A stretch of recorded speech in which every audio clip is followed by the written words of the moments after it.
Hello again, everyone. Welcome back to another Roman Reacts. We're here tonight to watch a new video for you today. This one's not a Vanoss video because the camera angle is different. We're going to be watching this little video from Endymion. Came out a few months back, but it's basically the title is "Why Woke Characters Never Work," and I'm just going to give this a watch. I saw this in my feed and recommendations, so I just thought, why not give it a look at? Have a watch, see what it's all about, and probably share my thoughts and opinions on the matter. Since I kind of go into more in-depth detail for like why we need stories and characters that are actually good instead of just something that is bland, you know.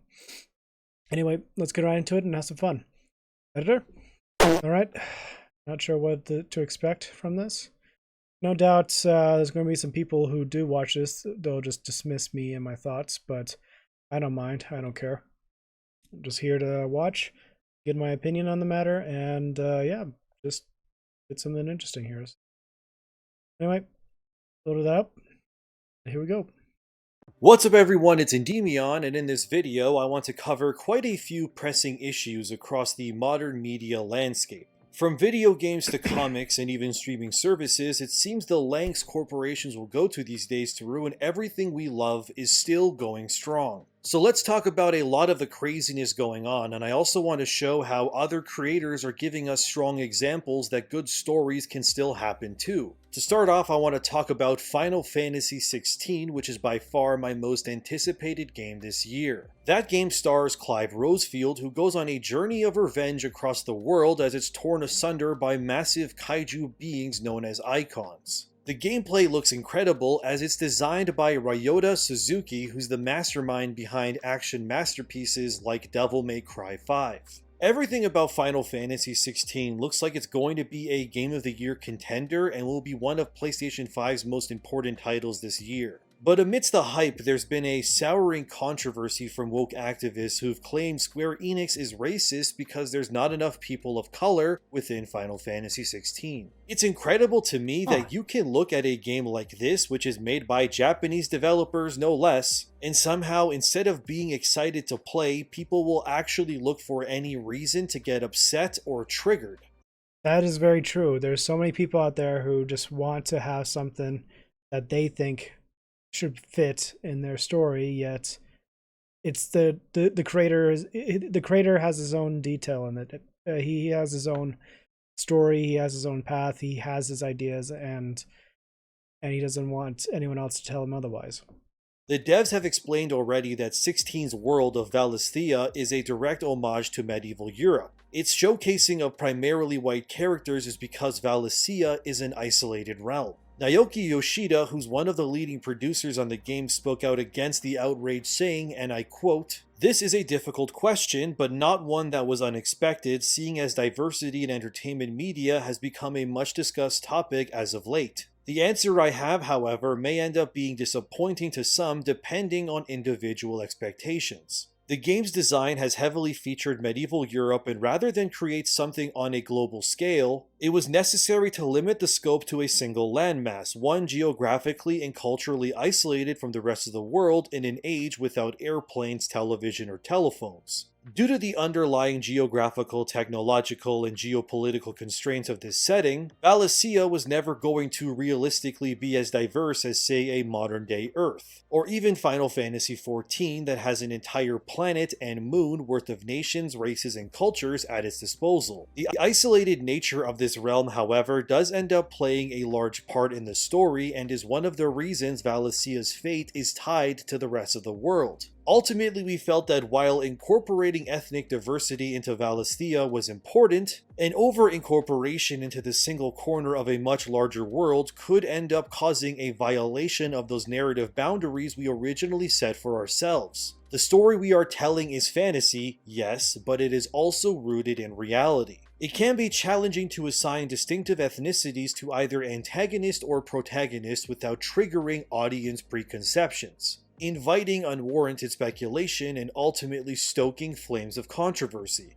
In the end, we simply want the focus to be less on the outward appearance of our characters and more on who they are as people. People who are complex and diverse in their natures, backgrounds, beliefs, personalities, and motivations. People whose stories we can resonate with. There is diversity in Valisthea. Diversity that, while not all-encompassing, is synergistic with the setting we've created and is true to the inspirations from which we are drawing. End quote. Naoki Yoshida brilliantly dismantles the woke mind virus in this stunning statement, and I love how Square Enix's principal philosophy for 16 isn't creating a world full of diversity for diversity's sake, but instead staying true to what actually matters when it comes to a quality product, which is telling a good story. I also love how Yoshida says the team's goals with their characters is less about their appearances and more about who they are as people. It's genuinely why I'm so goddamn excited for 16. Because it's a rare example of modern gaming that isn't integrating diversity just to get digital pats on the back from journalistic publications. They're far more interested in telling a good story than having someone's skin color look a certain way so people won't yell at them. Mark my words, when 16 comes out, you'll see places like IGN, Kotaku, and GameSpot all say in their reviews the game would have been better if it had diversity. And they will also likely mark the game down some points simply because it didn't bend the knee, but that's where we are today, unfortunately. On the flip side of wokeness ruining many aspects of, well, everything, lately I've been enjoying my time with Star Wars Jedi Survivor. The game's fun to play, and the Force powers are just so much fun to use against Imperial scum. But one thing I've noticed while playing is how Jedi Survivor feels very authentically Star Wars, and unlike the Disney Plus versions of Star Wars in the form of Obi-Wan Kenobi or Mando, which are two shows that undermine the male leads for their female characters, Jedi Survivor feels like a real story with actual well-written characters. No spoilers for Jedi really here, so don't worry, but I love how Cal Kestis is a true strong male character. He doesn't get sidelined or undermined by the supporting cast, and while he has doubts and weaknesses, he's supported by the rich cast around him. One character in Jedi that feels weirdly great is Bode Akuna. He's this extremely strong and charismatic male character that fights for his friends. Of course, I'm not done the game yet, but so far it's weirdly strange seeing two extremely strong and masculine men in Star Wars of all things. And to add to this positivity, there's also Marin, who's a badass green magic wielding Night Sister. She's probably the biggest surprise since Marin is not only a strong female character, but she's also in love with Cal Kestis and actually shows empathy and tenderness towards him. I honestly feel like I'm in some bizarro world when I play Jedi Survivor, because for one, there's actual strong male representation and a female co-lead who doesn't belittle her male counterparts. She's also straight, which, let's be real, is severely rare today when it comes to literally any strong female character these days. So when I watch a scene where Cal and Marin are enjoying each other's company by a fire amidst a sandstorm, I actually thought to myself in that moment, oh my god, I am actually witnessing two genuinely strong characters who love each other, that don't push messages down my throat, and this is canon and within Star Wars. In the year 2023, what the hell is going on here? Jedi Survivor honestly feels like what Star Wars should be aiming towards in every way. Its story is good, its characters aren't pushing messages 24/7, and nobody feels like a Mary Sue. The difference in authentic, genuine joy I feel towards someone like Bode or Marin is paramount when compared to travesties like the pink-haired Admiral lady, whose name I don't remember, and Mary Sue Ray herself. Why can't the movies be like Jedi Survivor, or the Disney Plus shows? It's kind of sad really that I was taken aback by the actual masculine aura of Cal and Bode and the feminine ray of light that is Marin here. This is what we're missing in today's media, and this is why games like Jedi Survivor will sell well, and it has done extremely well critically. These kinds of characters feel like real people and proves what Naoki Yoshida said earlier about Final Fantasy XVI, that it doesn't matter what your characters look like as long as they are genuinely interesting and great. On the flip side, you have Marvel Comics, who can't seem to catch a win if their lives depended on it. Recently, a single panel from one of Marvel's books has become infamous due to how stupidly on brand it is for the publisher. Here we have the Thing from the Fantastic Four having a talk with an audience, where a fellow rock lady gets up to the podium to ask questions. The Thing essentially wants to better the world however he can before he dies, to which this character says, "Respectively, sir, you were a cis white male until cosmic rays turned you into the Thing. Your societal estrangement, while distressing I'm sure, was relatively short-lived. These days you're a world-famous superhero, you've had dalliances with models and starlets, you're currently wedded to a 2-time National Medal of the Arts winner. I was born like this and abandoned in a dumpster as an infant. I lived in the wild like an animal until I was 10. False equivalencies help no one, sir. Thank you."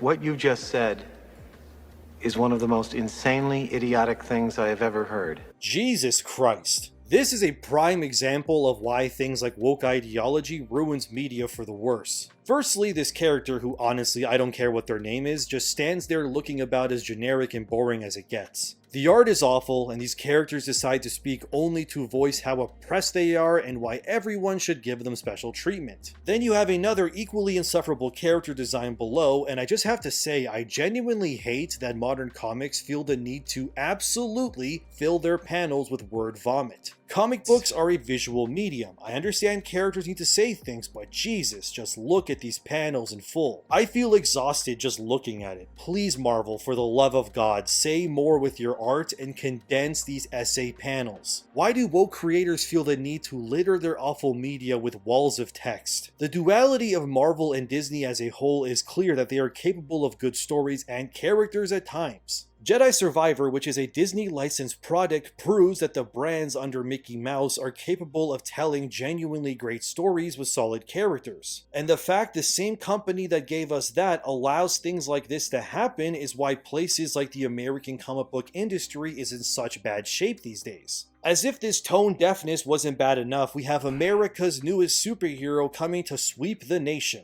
What could be more popular than Spider-Man and Batman? A crossover maybe? A new Avengers book? Let me introduce you to your newest woke hero. Ladies and gentlemen, I give you The Change, which is Dark Horse's new superhero who's written by and based off of Whoopi Goldberg. The Change is a brand new self-insert superhero whose powers come to light during menopause. Yeah, I'm sure everyone is going to want to buy this book when it releases. That's sarcasm, by the way. This will bomb for sure. Because woke creators don't care about the quality of their product. Dark Horse Comics, in their infinite wisdom, decided to make a graphic novel aimed at the middle-aged female crowd. Let's read the synopsis so we can understand just how bad this is going to be. Dark Horse said via a press release, quote, "Because of her lifelong love for comic books, Goldberg decided it was time to create a new kind of superhero. One who might be a little older, whose body might be a little thicker, and whose breasts may or may not be the same size. She is also smack in the middle of menopause, which along with chills and hot flashes also gave her some unexpected superpowers." The iconic actor, producer, and author matched minds and wits with Jamie Pagilla, someone just as outside the box as I am, says Goldberg, to take the story to the next level, and thus The Change was born. Isabel Frost is a woman who has spent her life as a wife, mother, grandmother, a life she feels isn't all she had hoped for, with a husband who has grown in another direction, the press release details. A college graduate with a degree in science, Isabel is an amazing gamer who plays with people all over the country. With the help of her comic-loving grandson and a reverent best friend, she must learn to control her abilities and embrace her new identity as the Change. Both the change of life and her surprising and extraordinary superpowers. End quote. So basically it's Whoopi Goldberg in a trench coat whose powers seem to be based on her menopausal hot flashes. Honestly, this idea would make for a decent SNL skit, but an entire graphic novel? Yeah, this is dead on arrival. Look, self-inserts are nothing new these days, and even at times it's led to genuine success as well. A good example is Berserker, which is created by and based on Keanu Reeves. The book series follows a character also called Berserker, who's an immortal warrior that fights various foes throughout different eras of history. That book series funded over $1.5 million on Kickstarter. It also got surprisingly good reviews, and now it's going to be made into an anime and a live-action film starring Keanu Reeves at some point. Honestly, on paper, Berserker just sounds like John Wick, except Keanu Reeves gets to kill people in different historical eras, which honestly sounds kind of fun. So it's not like self-inserts can't work, as Keanu Reeves clearly shows. But I can promise you there will not be an anime adaptation or live-action film version of The Change. And I'll go out on a limb here, but I don't think anybody is going to be dressing up as Whoopi Goldberg's menopausal hero at any comic expo or even for Halloween. But this is what these woke creators think you want. They believe quality is not as important as pushing messages, and it's why they keep failing. You even have comic book publishers like IDW, which pushes woke ideology so much that it's effectively destroyed the brand in the process.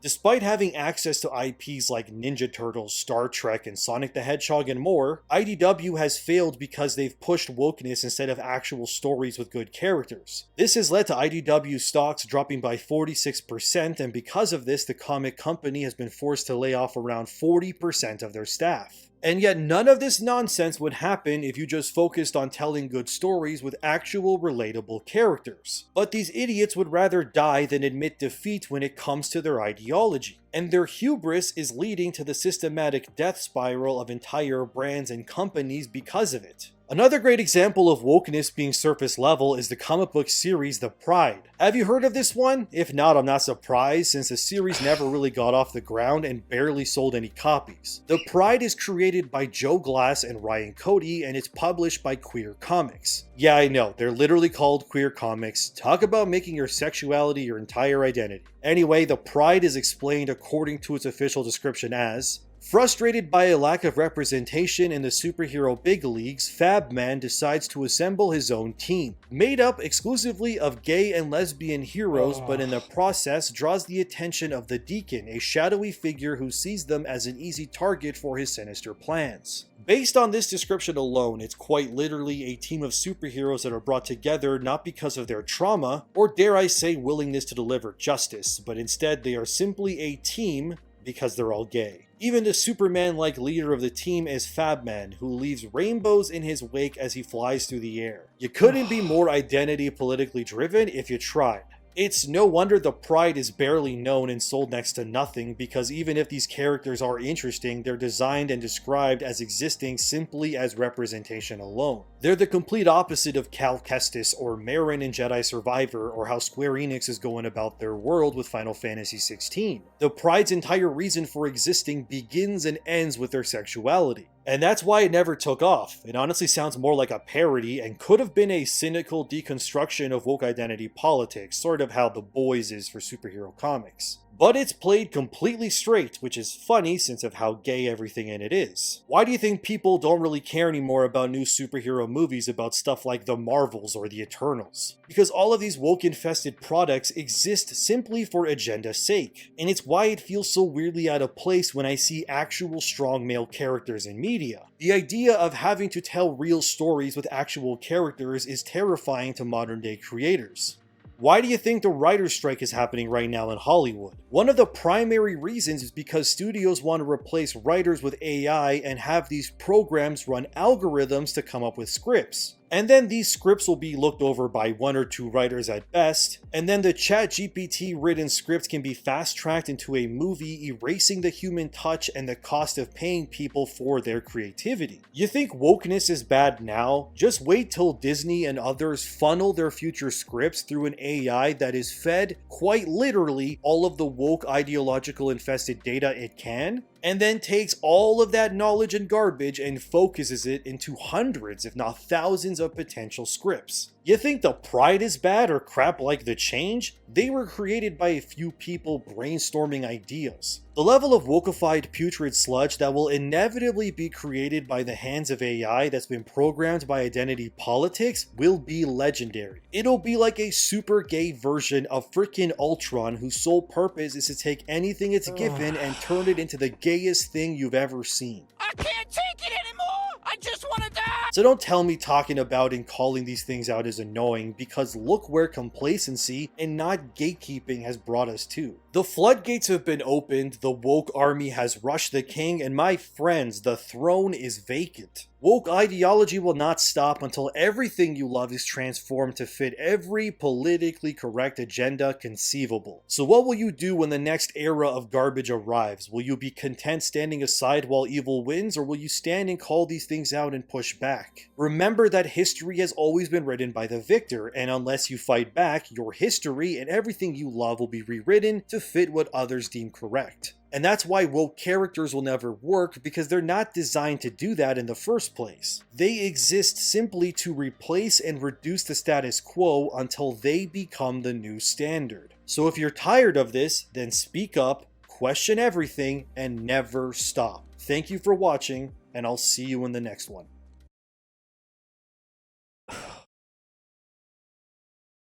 Honestly, he's right. The amount of crap that's just being displayed out in media and in films and books, comics, it sucks. The amount of stuff that they create, it sucks. No one wants to be involved in this when like they create these characters that no one knows about, that they are self-inserted or don't have any real meaning behind, and then they are created to be able to like some kind of spoon-fed ideology that no one cares about. Seriously, they destroy themselves from within by creating this crap that no one likes. I feel bad for the Hollywood strike people that they're like being forced to be fired because of the this stupid AI crap that like they want to create scripts without any human actual person to be able to have any creativity behind it. It's ridiculous. The amount of stuff that they want to create because like they just want to do it because it's cheaper. When this cheap crap that is being spoon-fed into us does not have any real value. They do not have any real substance. The amount of stuff that they create, no one cares about. No one cares. That's the bottom line. And he's right about how when you look at Final Fantasy, you look at the Star Wars Jedi Survivor, and you actually see these characters just being made strong and actual characters that you care about. You actually see their story. They see their level. You don't see anything demeaning. You don't see anything that's like sidelines the main character to focus on the other characters. You don't have that at all. And my gosh, when I look at Star Wars, the episode 8, when they focus on like a random character, I don't even know her bloody name anymore. That stupid pink hair whatever who sacrificed herself to try to save them, and like it's not even canon in the actual Star Wars because of what she sacrificed for nothing basically. And it just complete idiocy. They do not, these writers, these creators, they do not care. They have no love for the story. They just create something that just is self-insert, that has no love or substance. Everything about this is just wrong. And as a story creator who wants to make something that's well thought out, well inputted, and just create something new, that is what should be the focus, not these stupid complete garbage that's being hand fed at us, and we expect to like it when we're not. It's not even supposed to be likable in the first place. People need to make a change on this drastically. Bring back I want old Hollywood. I want the old Frank Sinatra and Dean Martin stuff. I want the old classics of Betty White. I want the classics of the stuff. Everything about this is just wrong, guys. That's a fact. And if people don't want to see it, then that shame on them. But with Endymion here, I give him thumbs up on that, on what he's been saying, on his research and his study, telling it how it is.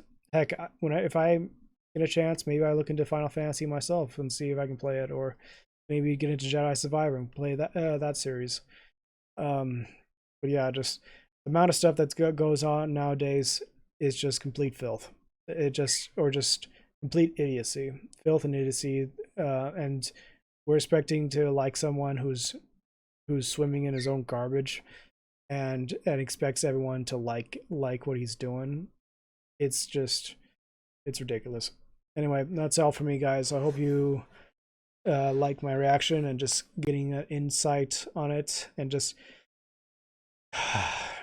watching why people just self-destruct on over these ideology, and then just spoon-fed everything else and try to be in your face, when in reality, just create a story that you think is best, and create a story that have likable characters and characters that have tragic backstories that actually make you invest in these characters, not something's whatever's being done now. Anyway, that's all for me, guys. So Romans, salute.